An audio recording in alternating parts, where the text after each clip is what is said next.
মাহৰ 1 তাৰিখৰ পৰা আপোনালোকে মাত্ৰ 100 টকা দোকানত দিয়ক 1 কেজি দালি 1 কেজি চেনি আৰু 1 কেজি নিমখ আপোনালোকে পাই যাব তাৰিখৰ পৰা লৰাবিলাকৰ কাৰণে আঁচনি এটা দি আছো 1 জানুৱাৰীৰ পৰা 1 তাৰিখে অৰুণোদয় পোৱা মহিলাসকলকো ভাল আৰু এটা উপহাৰ দিম 1 জানুৱাৰী তাৰিখে তাৰ কাৰণে আপোনালোকে ৰখি থাকক 1 তাৰিখে টিভিটো থাকিব 1 জানুৱাৰীত আপোনালোকে আৰু এটা ভাল উপহাৰ পাব যাৰ 3টাতকৈ বেছি সন্তান আছে তেওঁলোকক আমি লাখপতি বাইদেউৰ কাৰণে মাতিব নালাগে 12 লাখ মহিলা ইতিমধ্যে পালে আৰু অহা 15 ফেব্ৰুৱাৰীৰ আগতে আমি অসমৰ প্ৰত্যেকটো সমষ্টিৰ মহিলাসকলক এই পুঁজি আমি হাতত তুলি দিম প্ৰায় 100টা সমষ্টিত মই নিজে গৈছো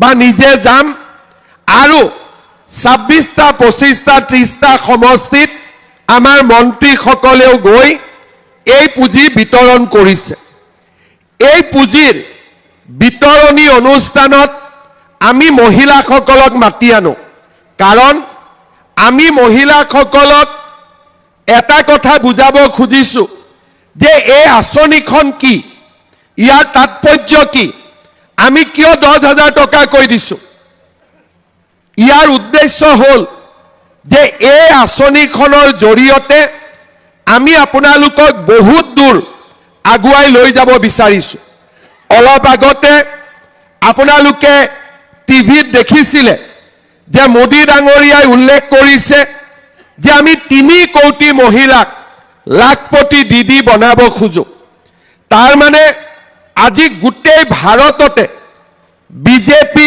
চৰকাৰখনে প্ৰচেষ্টা কৰিছে যে মহিলাসকল আত্মনিৰ্ভৰশীল হওক পৰিয়ালটোৰ উপাৰ্জনত মহিলা গৰাকী এটা শক্তিশালী ভূমিকা গ্ৰহণ কৰক আমাৰ অসমত 40 লাখ মহিলাৰ 8 লাখ মহিলাই ইতিমধ্যে লাখপতি বাইদেউৰ সন্মান পাইছে কাৰণ তেওঁলোকে বছৰত 1 লাখ টকাৰ ব্যৱসায় ইতিমধ্যে কৰিছে বহুজন সফল হৈছে এতিয়া আমাৰ এটাই কথা যে যদি এজনে পাৰিছে 10 জনে কিয় নোৱাৰিব 10 জনে যদি পাৰিছে 100 কিয় নোৱাৰিব 100 জনে যদি পাৰিছে 1000 কিয় নোৱাৰিব আজি আমি আপোনালোকক 10,000 টকাৰ চেক এখন আপোনালোকৰ হাতত তুলি দিম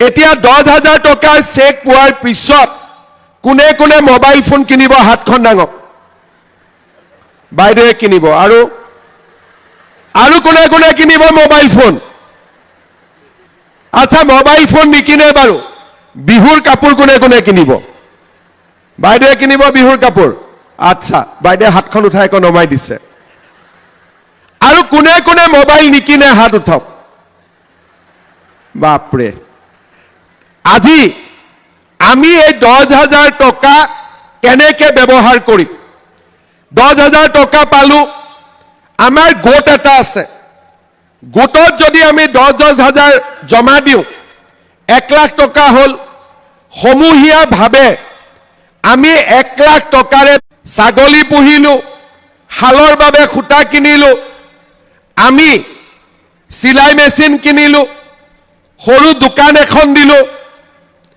নিজে যি কৰো আপোনালোকে 10,000 টকা এটা যিকোনো ব্যৱসায় বা অৰ্থনৈতিক দিশত ব্যৱহাৰ কৰক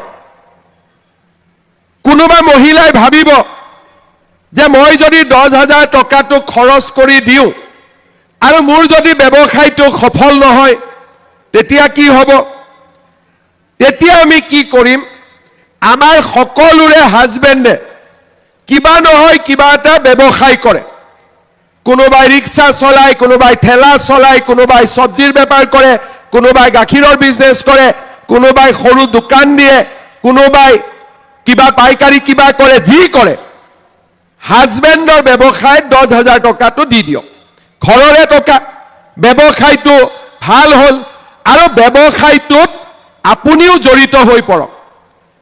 3টা ৰাস্তা মই দিলোঁ, গোটত দিয়ক, নিজে খৰচ কৰক, নহ'লে হাজবেণ্ডৰ লগত মিলি 10,000 টকাটো ঘৰৰ ব্যৱসায়ত খেতিত আপোনালোকে খৰচ কৰক। 6 মাহ পিছত 7 মাহ পিছত আমি আপোনালোকৰ ঘৰত আকৌ আহিম। আমি সুধিম, বাইদেউ টকাটো ক'ত খৰচ কৰিলে? বোলে মোবাইলটো পুৰণা হৈছিল, নতুন মোবাইল কিনিলোঁ। ঠিক আছে, ভাল কৰিলে বাইদেউ। বোলে গেলামাল দোকানত ধাৰ আছিলে, ধাৰটো মাৰি দিলোঁ, ভাল কৰিলে। বোলে ল'ৰা ছোৱালীৰ কাপোৰ কিনিবলগীয়া আছিলে, কাপোৰ কিনিলোঁ, ভাল কৰিলে। কোনোবাই আমাক ক'ব যে নহয়, আমি এই 2টা গৰু কিনিলোঁ, চিলাই মেচিন কিনিলোঁ, দোকান দিলোঁ, আমি ঘৰৰ ব্যৱসায়ত মাল কিনি ব্যৱসায়টো ভাল কৰিলোঁ, তেতিয়া আমি আপোনালোকক ইয়াত আকৌ মাতিম। আৰু যিসকলে টকাটো ভাল কৰি ব্যৱহাৰ কৰিব, তেওঁলোকক আমি আকৌ 25,000 টকাকৈ আমি এনেকৈ মাতি আনি দিম। বুজি পালেনে? বুজি পালেনে নাই বাইদেউসকল? অলপ ডাঙৰকৈ কওক, বুজি পালেনে নাই? পালে।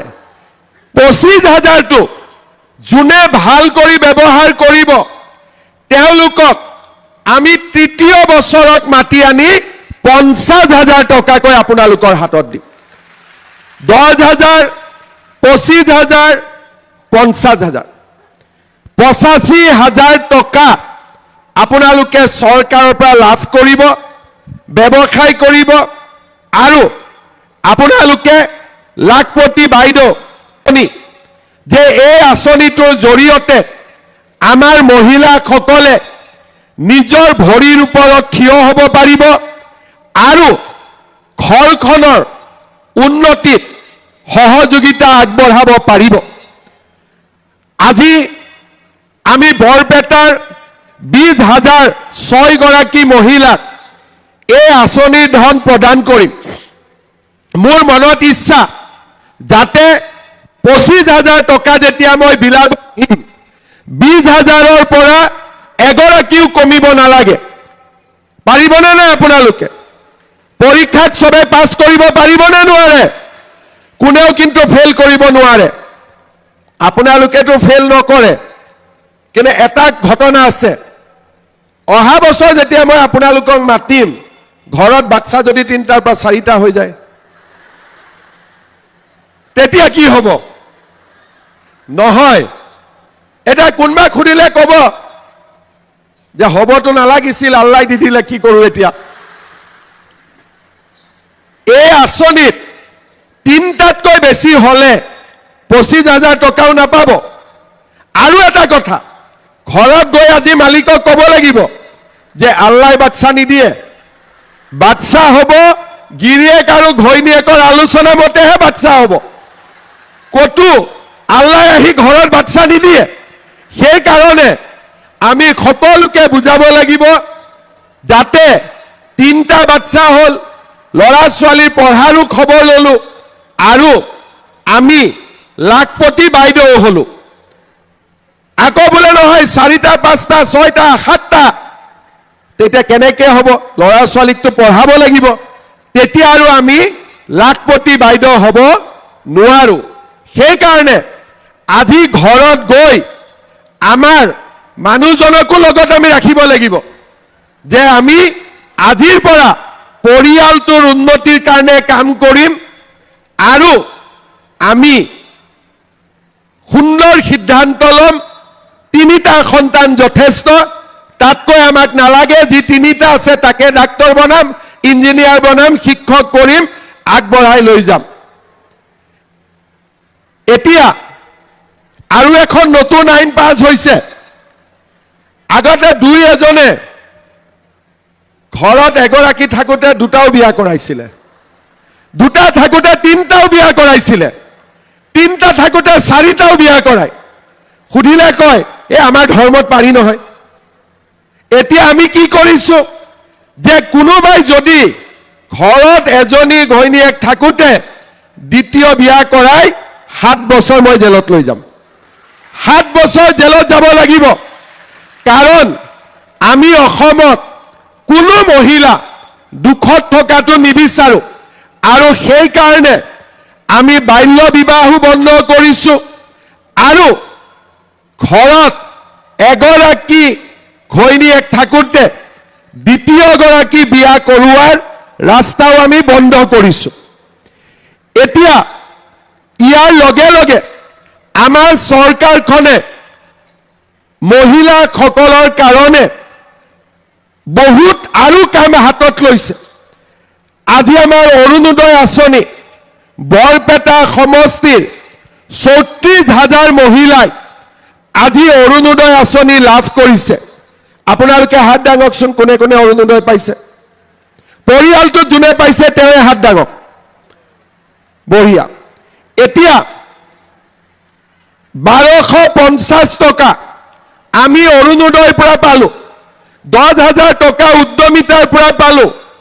ৰেচন কাৰ্ড কাৰ কাৰ আছে হাত দাঙক।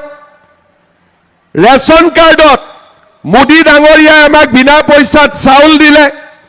20 কেজিকৈ যদিও চাউল পাওঁ 800 টকা, বেমাৰ হলে 5 লাখ টকালৈকে বিনামূলীয়া চিকিৎসা, আৰু ল'ৰা ছোৱালীৰ